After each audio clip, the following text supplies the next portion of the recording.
All right, it looks like it is 12:30, so I'll officially kick off today's career conversation. Hello, everyone. Thank you for joining us in person. For those of you who are attending on Zoom, thank you for coming as well. My name is Linus Cackley, and I'm the program coordinator for FutureTech Careers.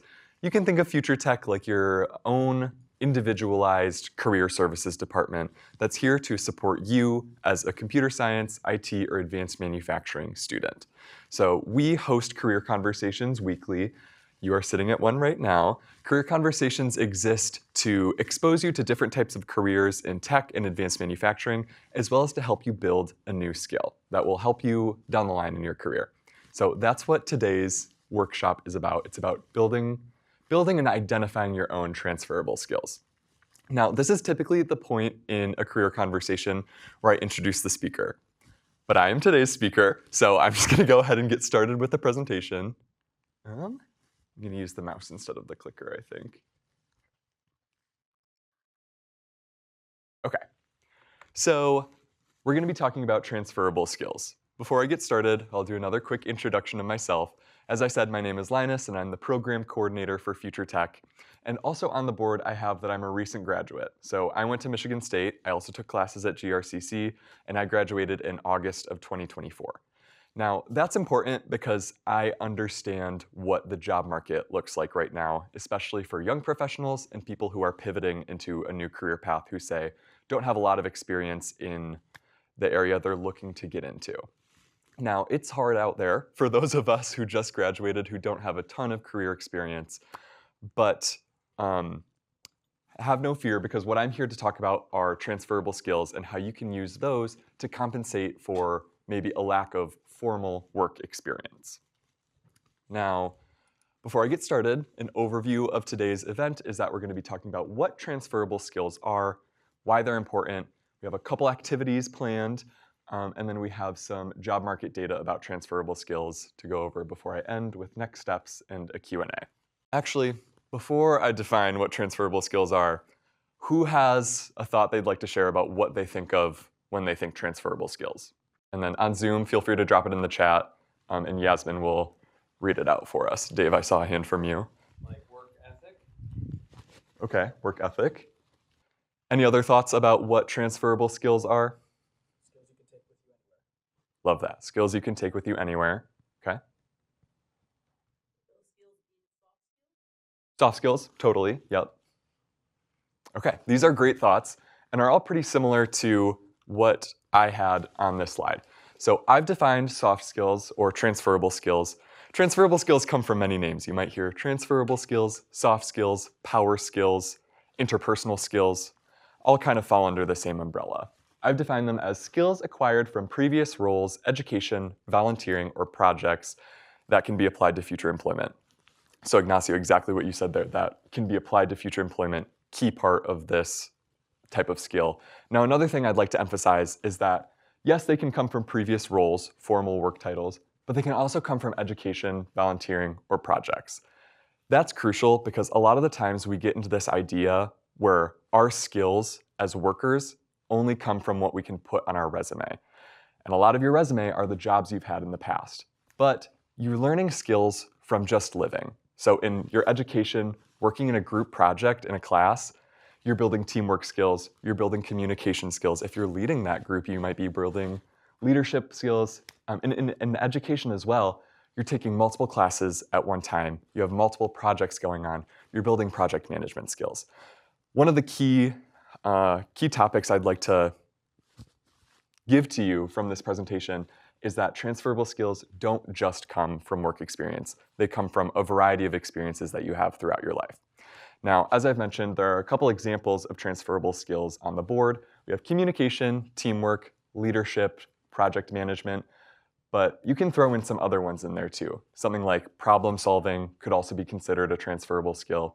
It's basically any skill that is required in any job that you'll have. Or it's the skills that are required in the majority of jobs out there, I should say. Now that we know what transferable skills are, let's talk about why they're important. So first of all, they increase your employability. Employers are looking for people who are well-rounded. So to do a job, oftentimes there are technical skills that you need to have in order to be an effective worker.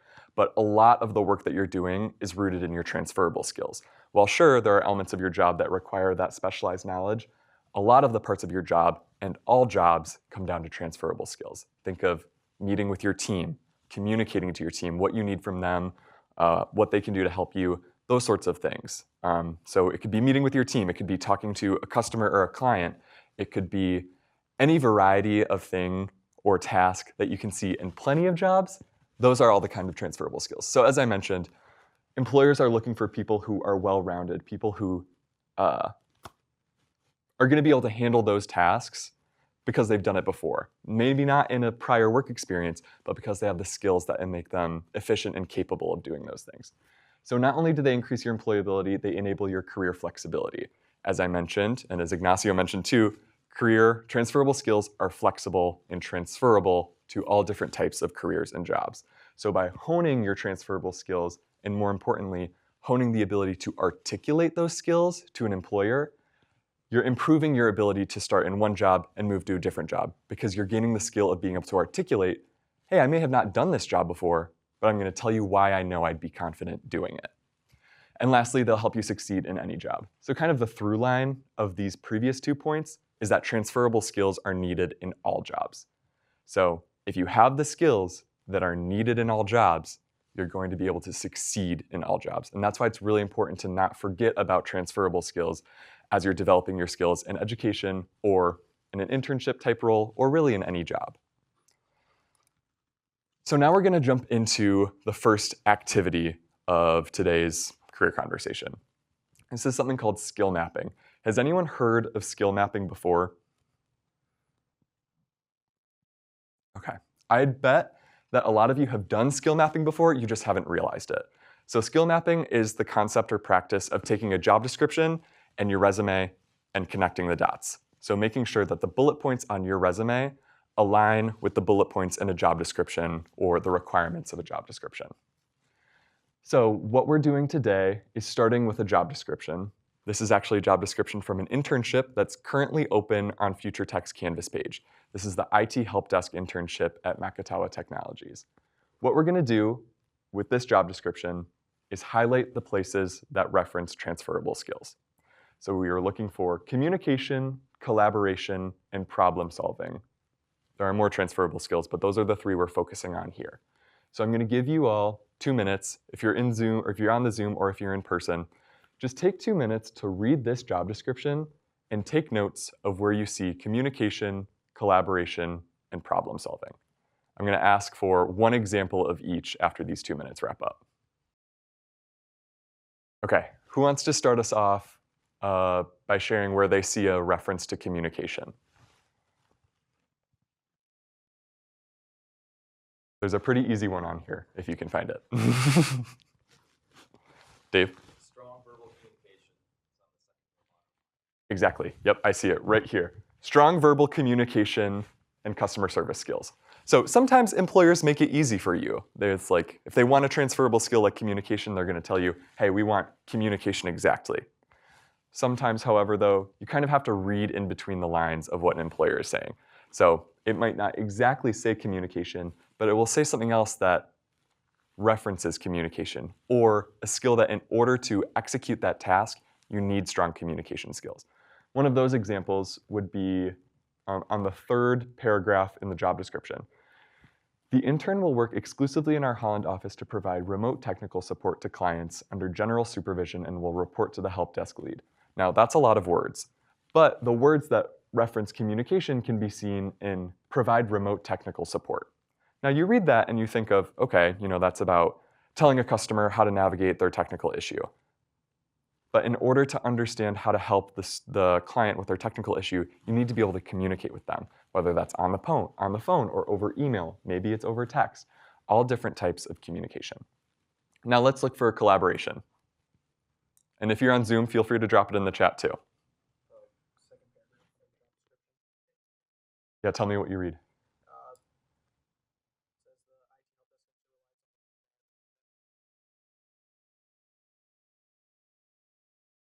Excellent. Yeah, exactly. Again, sometimes they make it easy for you and they spell it out. experience along with collaboration with peers. Perfect. Collaboration can also kind of be seen when they reference who you're reporting to or your reporting structure. So under general supervision, and we'll report to the help desk lead, or again at the top, I think I saw some under the guidance and supervision of experienced peers. So there's not really a job where you're not working with other people. Maybe you own your own business, but even in that scenario, you might be contracting work from another company to support you with XYZ or something like that. So collaboration is a part of every job. And then problem solving. Who can tell me a reference to? Yep. Would that be in the same paragraph almost at the end where it said with peers to systematically troubleshoot technical problems? Exactly. Yep. Systematically troubleshoot technical problems. Now, this was an instance where it didn't tell us we need you to be a problem solver. But because we're looking for something that's about problem solving, we realize, hey, we have these technical skills we have these transferable skills of communication, collaboration, problem solving.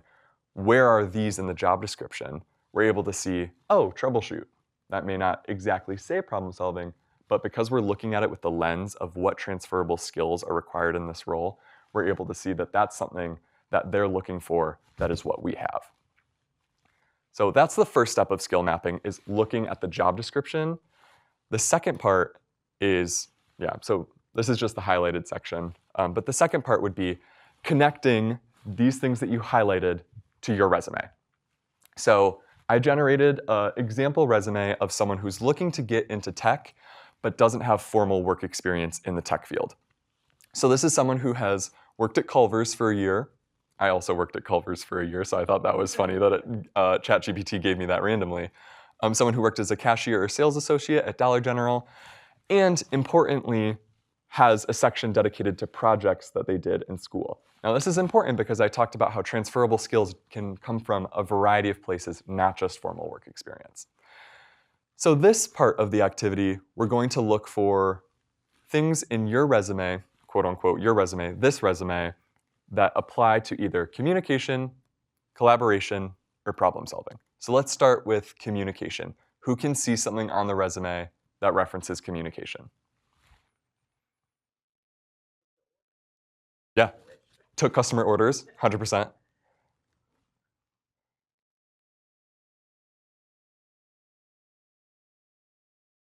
I'd also say assisted customers with finding products and answering questions.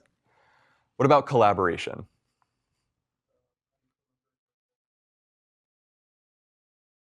Exactly, worked as part of a team to complete closing tasks and restocking.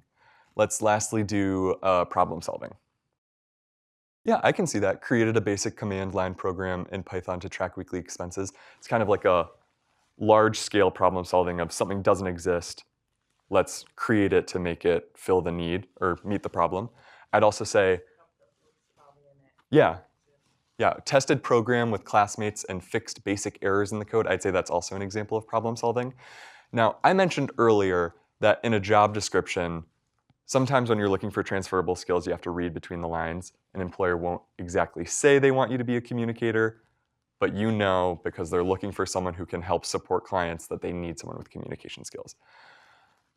I'd say generally it's best practice in your resume to not make the employer read between the lines. You want to be as obvious as possible that you have the skills that they're looking for. So how you can do this is by borrowing from a job description keywords.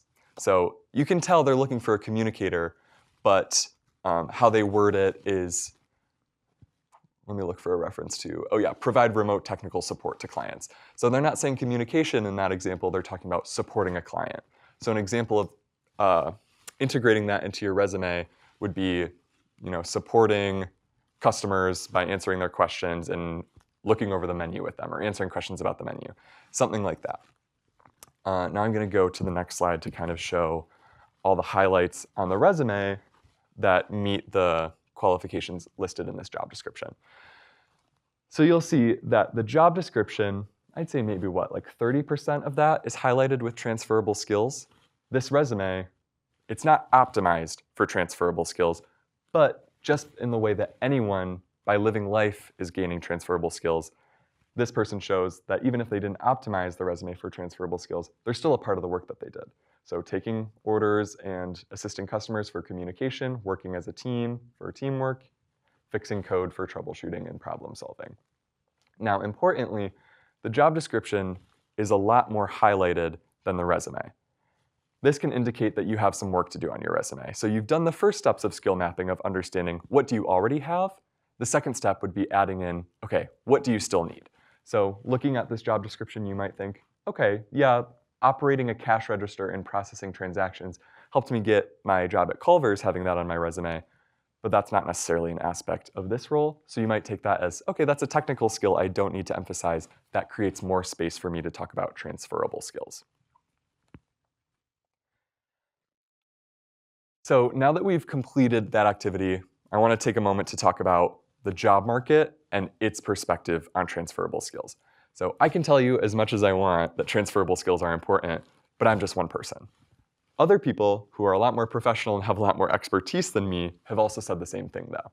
So Forbes says that 84% of companies are willing to hire and train a candidate who lacks required skills if they demonstrate the ability to learn and adapt. So another transferable skill is adaptability or a growth mindset. That's something that helps you in every job, because in every job you're going to be confronted with a situation that you've never been in before, and you need the confidence that you're going to be able to get your way through it and you're going to be able to adapt to the new circumstances. Secondly, SHRM, which is a leading HR organization in America, says employees with emotional intelligence make $29,000 annually more than employees without emotional intelligence. And if you haven't heard of emotional intelligence before, it's defined on the board as the ability to understand, manage, and use emotions positively to build relationships, succeed at work, and communicate effectively. Now you can think of emotional intelligence as a transferable skill. You can also see how it's made up of a bunch of different transferable skills. So communication is in there, relationship building, that's something you have to do in pretty much every job. It's a kind of like cross between communication and teamwork. And then finally, Washington State University says technological advancements and job market disruptions can devalue technical skills. Transferable skills enable people to navigate these disruptions. We're seeing that right now with AI, right? You may have been someone who spent a really long time learning how to code, and now you're seeing a bunch of headlines talking about how Spotify, for example, their developers haven't coded since December, allegedly. So that's an example of a technical skill that, as the job market changed and as technological advancements were made, has seemingly been devalued. Now, AI is still relatively new, so we need to give it some time to understand how it's impacting the skills that are required in the workforce. But this is something you've seen historically. So think of the Industrial Revolution. When the plow was invented, the amount of farm hands a farm owner needed dropped significantly because of the technological disruption that changed the technical skill of being able to, pluck the vegetable out of the ground. I don't know, I've never worked on a farm before. But transferable skills enable people to navigate these disruptions. So even as the technical skills needed to complete a job change, the transferable skills will always be there. You're always going to be working with other people. You're always going to be encountering problems that need to be solved. You're always going to need a leader to guide, followers to work with, a team to build, all of these things. So even as the job market changes, transferable skills will always be important. I'm now going to take us to the second activity. So raise a hand if you in the audience have a resume that you have already made once before. Okay, awesome. So everyone has a resume. How many of you would be able to access it right now on your laptop or your phone? Okay, good. What I'm going to have us do is pull out our resume, and I'm going to have us highlight the sections of our resume that mention a transferable skill. So I'll give you a minute to pull out your resume, and then just give me a thumbs up once you have it on hand. I'll pull out mine too, just so we can all do this together. Perfect. So for those of us who already have our resume pulled out, we'll be able to get a start with this activity. And if you're still searching, please keep searching, but just take note of what you'll do once you find it. So as you're looking at your resume, I want you to look at it with a lens of transferable skills. And I want you to find any references to any of the transferable skills here on the board. So we have communication, collaboration, problem solving, adaptability, and leadership. So you don't have to do all 5, but maybe 1, 2, or 3 Um, and then once you've had a minute to look over the bullet points you have listed, we're going to do some sharing out about the many different ways that you can develop transferable skills, because I can guarantee you no one is going to have the same bullet point for the same skill. How are we doing with the resumes now? Does everyone have theirs accessible? Okay, awesome. Let's start with communication. Does anyone have a bullet point on their resume that talks about communication? Yeah, Ignacio. I put delivered financial guidance. Amazing. I'm going to try and repeat that. You said delivered financial guidance to diverse customers. And what was the second part? Ensuring clear communication and high satisfaction. Ensuring clear communication and high satisfaction. That's incredible because, as I mentioned earlier, you don't want to have to make the employer read between the lines. You lay out communication clearly. You also lay out that you have experience working with diverse types of people, which is another skill, because it's one thing to be able to communicate to people who you've already worked with before. It's one thing to show that you can communicate with someone no matter where they come from. Let's look at collaboration. I highlighted one on my resume. So I said, when I worked as an intercultural aide, I collaborated with a team of 9 fellow intercultural aides to program and organize events, foster community, and generate social action. So I wrote that when I was applying for this job, and an element of this job was facilitating workshops. So I wanted to say, yeah, I know how to facilitate a workshop, but I also wanted to say, hey, I can collaborate because I've done this with a team of 9 other people before. A great way to emphasize your transferable skills is talk about how they apply to other skills that might be more technical, like facilitating a workshop. How about problem solving? Does anyone talk about problem solving on their resume? I have a similar one in the chat. Perfect. Pedro says one transferable skill would be conflict resolution. Someone on your team does not cooperate with the customer. So that could be an example of that. Yes, absolutely. Thank you, Pedro, for sharing that. Conflict management, conflict resolution, key skill, because in so many different jobs, when you're working with different people, maybe it's you and a customer and a conflict arises, or on your team, conflict arises, being able to reference and point out on your resume where you've done this before is going to help an employer believe you when you say, I have this skill. It's one thing to tell someone, yeah, I know about conflict resolution. It's another thing to be able to point out exactly where you've done this before. I'll say that can cover problem solving because conflicts can be problems, right? Adaptability. This is a tricky one. Does anyone have a reference to this on their resume? All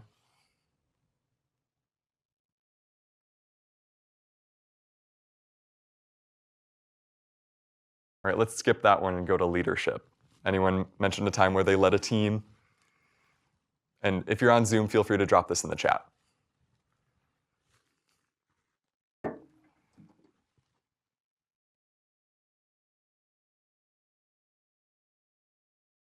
I have one. Yes, Yasmin, please. So mine was directed, shot, and managed event logistics for live TV. So that required a lot of leadership. Amazing, wonderful. All right, so this is just another activity that you can do to practice articulating and identifying the transferable skills that you have. So it's basically skill mapping, but without a job description on hand. As you're just thinking about, or maybe reading articles about transferable skills that are in demand, it's a practice that you can take to your own resume and think, okay, people are saying that communication is really important. Let me look and see about all the times that I've communicated and think of the times that I've communicated that aren't on my resume. Now, one thing I'm going to leave you with as a next step, which is another way of preparing and making sure you're prepared, I guess, for an interview and opportunities to share with someone your transferable skills, is creating a story bank. Now, has anyone ever created a story bank before an interview? Or has anyone heard of the concept of a story bank? Yeah, we're getting some nods. People are familiar with this. Basically, what a story bank is a set of stories that show why you would be a valuable employee, that communicate the skills that you've gained from your previous jobs. So when you think of interview questions, some of the really common ones that come to mind are like, tell me about a time when you managed conflict. So Pedro, exactly what you said about conflict management. That's a common question people ask. Oftentimes you hear, tell me about a strength and a weakness that you have. It's one thing to tell someone, yes, I have this skill. If they're asking about conflict management, you say, oh, I did that all the time. I'm really good at it. It's different from saying that than pointing to a specific experience that you've had in your past that allowed you to develop or build that skill. And when you think of common interview questions, a lot of the times what they're getting at are transferable skills. So tell me about a strength and a weakness you have. Yes, the employer is trying to get to know you, what your strengths and weaknesses are, but it's also a way of gauging whether you have a growth set mindset. If you're someone who says, oh, my weakness is perfectionism, that's something that everyone says. It's like a really cliche. It doesn't differentiate you from anyone else. But if you say, a more specific weakness that only you have, that you realized you had from a previous role, it shows to an employer that you've taken the time to reflect on yourself and your own shortcomings. And then you can also tell them, yeah, this is a weakness, and this is how I went about improving it. This is what I'm doing right now to actively build that skill and turn it from a weakness into a strength. So I encourage you all, the next time you have a chance to reflect on your resume, to take an opportunity to build up a story bank and start thinking of the times in your current role or a past role where you've built transferable skills. The earlier you do this, the more it's going to pay off down the line, because then you'll be able to start building your story bank and then add more stories to it and add more stories to it. Because when you're doing it right before an interview, it's like, oh shoot, let me think of all the times I've communicated, and it's hard to remember. But if you have a story bank that exists already, it's so much easier to draw on. With that being said, that concludes the content part of this workshop, and I want to open it up to a Q&A. Does anyone have any questions about transferable skills or the activities I talked about? Again, if you're in the chat, feel free to, or if you're on the Zoom, feel free to drop it in the chat. Yes, Dave, please. Oh yeah. Yeah, we use the mic just so people on Zoom can hear us, so thank you. There you go. So I really like that slide that you had where it showed the resume on one side and the job description on the other. And it looked like an interesting application for AI. So taking your resume, putting it into a chat, and then the job description, putting it in there and saying, can you make my resume match some of these transferable skills better? Do you have any thoughts on that? Is that recommended, or do you what are your thoughts? I would say I am in favor of using AI to optimize resumes, because a lot of the times AI speeds up the process for us, right? So asking AI to compare a job description to a resume is a great way of getting a second set of eyes, computer eyes, but still a second set of eyes on something. And something that I've done before is like created a rubric for a job description after reading it. I'll think, oh, there's a lot of references to communication, cooperation, and then like I drop a couple technical skills in there.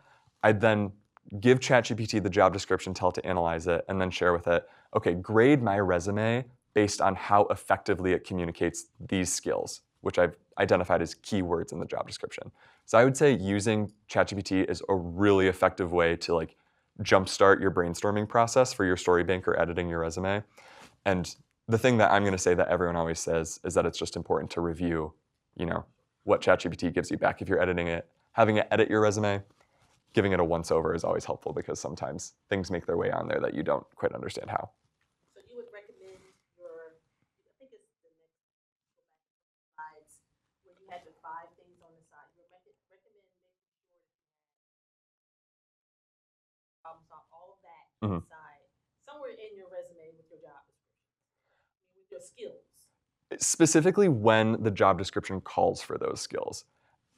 Like for example, having leadership skills is important really for any job, but let's say you're applying for a management position, I'd encourage focusing more on your leadership skills than you would if you're not applying for a job where you have to manage a team. Yeah, I'd say also like having just a resume master list is really helpful. So like as you create new resumes, you create new bullet points, right? But having one resume where you just put all of those bullet points is a way of like being able to draw those out onto a new resume rather than having to create new ones every time.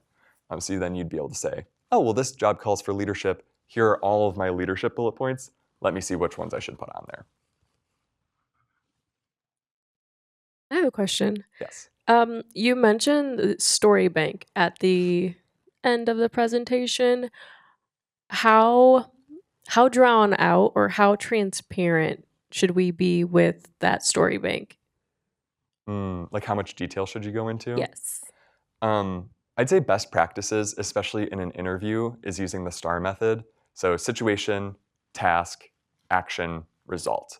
Um, that's a pretty industry recognized communication method, and that's another way of showing your communication. So maybe you're talking about a time when you communicated, and then you're getting kind of meta when you're like communicating that story about you communicating using a communication best practice. Yeah, that's another thing I was going to mention is that a lot of times not only are interview questions about gauging your transferable skills, they're also opportunities to showcase your transferable skills in the moment. So if you're someone who takes a really long time to get to the point, that's going to come out in an interview, and that's going to make an employer think, oh, this person's telling me they're a really great communicator, but I'm seeing something different. When you practice and when you have these story banks on hand, it helps you come across as more prepared and showcase your best self, because let's be honest, it's hard to be your best self when you're in an interview. Yeah. So one of the things I've seen on LinkedIn is there's like a field where you can put skills in it. Would you recommend putting kind of these similar type of skills into your LinkedIn profile? Would that be helpful, do you think? I have my skills on my LinkedIn profile. We heard this at a LinkedIn workshop last semester led by Travis Lark, who's a recruiter. He talks about how a lot of the times recruiters or hiring managers will use LinkedIn to find people based on their skills. So they'll do exactly what I did with that skill mapping exercise and look at a job description and say, okay, this person needs to be a leader, know how to use like Python, and also have experience, I don't know, researching. If you have those skills listed on your profile, you'll come up when a recruiter searches for those. And then there's a really nifty way to do endorsements where you can ask someone to kind of like validate or speak to the fact that you have those skills. And what I've heard the best way to get endorsements is by giving out endorsements. A lot of the times when you just see, oh, this person said, yeah, Linus is really good at communication, it makes you think, oh, that's nice of them. Like, what can I do to return the favor? Sometimes people will just give you one back. And you want to, endorse someone who you can actually speak to having those skills. You don't want to just hand them out willy-nilly. But yeah, to answer your question, I'd say using LinkedIn to highlight your skills is a definite yes.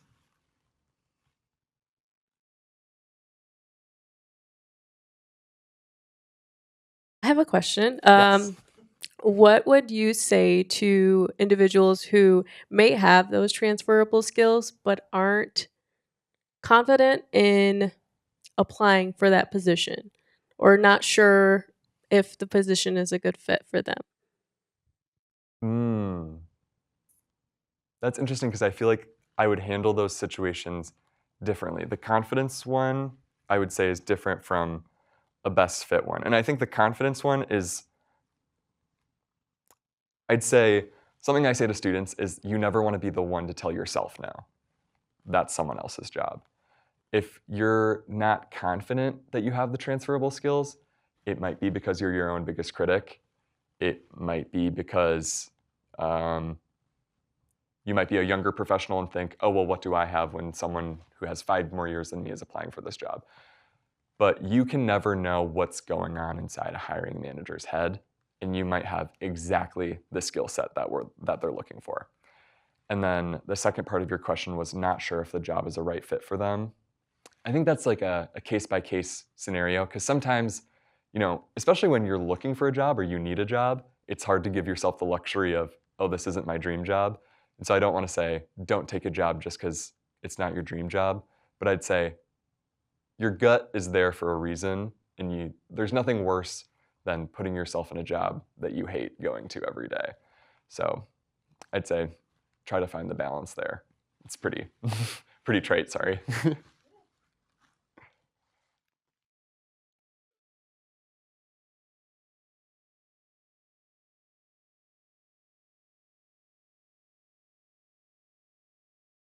Yeah. Linus, I just have so many questions here. Yeah. So one of the things about transferable skills, we've talked about how to get them onto your resume, but how do you build transferable skills? Like, are these things that I can practice at GRCC? Is there any programs that can help me build these skills, or or staff, anything that, like, how do I kind of like build these up so that I can enter that workforce as ready as I can? That's a good question. I'd say you can build transferable skills really in any situation. So an example I would give that is like applicable to anyone in FutureTech is by attending a networking event. So in our newsletter, we send out all of the career conversations that are going on that month, and then we also have a section that takes you to community tech events. Networking is a really crucial transferable skill. It's a part of relationship building, it's a part of communication. In any job, you're going to be able to have to find people that you can rely on, or who can give you tips about the industry or about customers that you're looking to work with or clients that you're looking to find. So I'd say attending a networking event is a great way to build your networking skills and your communication skills. Also, your personal branding skills. It gives you opportunities to practice describing yourself to someone else. I would say really the most important thing when it comes to building your transferable skills is just keeping transferable skills in mind. As I mentioned, you build transferable skills just by living life. Like, if I didn't tell you you were building transferable skills by being in a group project, that doesn't mean you're not building them. You just may not be aware of it. And keeping the lens as you walk about life of like, oh, communication, collaboration, leadership, project management, these are all transferable skills. And as you keep those in the front of your mind when you encounter a challenge, or you're being a student, you're working in your job, it just builds the skill of like being intentional and being self-aware, I would say.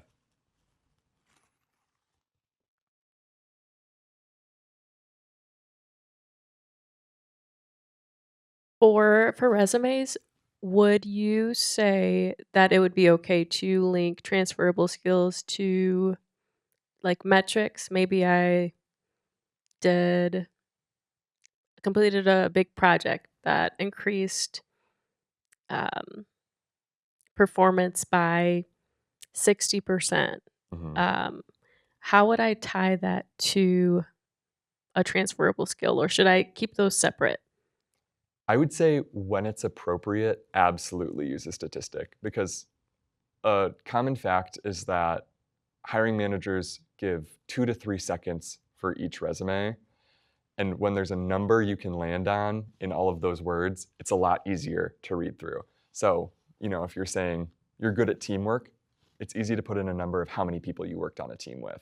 It's just a place for someone's eye to land. So I'd say having a statistic is 9 times out of 10 better than not having a statistic. And since you asked about resumes, I'll also give a plug. One of our future career conversations is going to be led by our job developer, Consuelo. It's on March 30th, I believe, and she's doing a resume workshop. So that will be another opportunity to ask more specific questions about best practices for resumes.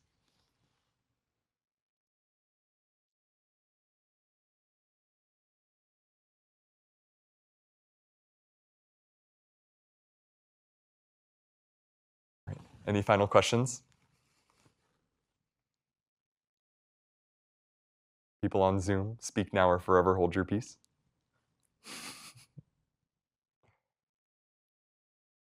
Well, with that being said, that concludes today's career conversation. But before you go, I'm going to launch into a couple program updates. So as I mentioned, FutureTech hosts these career conversations every week. We've recently expanded our offerings this semester, so we're now doing 2 every week. This was the first one, and then we'll also have one tomorrow, Pathways to Web Development. It's going to be same place, this auditorium or on Zoom, 5 to 6 p.m. This is going to be more of a career exposure style career conversation where Mike, who is the artistic director and CEO of Carnivale, will be talking about web development, his journey to where he is now, and tips that he has for anyone who's looking to get into this industry.